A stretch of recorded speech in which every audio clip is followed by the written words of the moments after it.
Starting a compost pile? Great choice! But before you toss in those scraps, let's make sure you're not making these common mistakes. Here are 3 composting mistakes to avoid so your pile turns into rich, healthy compost, not a stinky mess. And before we dive in, drop any compost questions in the comments below, and don't forget to like and subscribe to the channel for more garden tips. Mistake number 1, too much of one thing. Compost needs a balance of greens, like fruit scraps and grass clippings, and browns, like dry leaves or cardboard. Too many greens? It turns slimy and smelly. Too many browns? It breaks down super slowly. Aim for about 2 parts browns to 1 part greens for the perfect balance. Mistake number 2, letting your compost dry out, or get way too soggy. Compost microbes really need moisture, but not too much. If your pile is bone dry, it just won't break down. But if it's soggy, well, it'll smell pretty awful.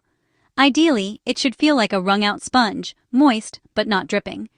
Mistake number 3, not turning the pile. Air is just as important as food and water in composting. If you skip turning, your compost could go anaerobic, and hello, bad smells. So turn your pile about once a week to add oxygen and, speed things up. If you avoid these 3 mistakes, you'll be on your way to black gold in no time. Got composting questions? Just drop them below, and don't forget to like and subscribe to the channel for more garden tips.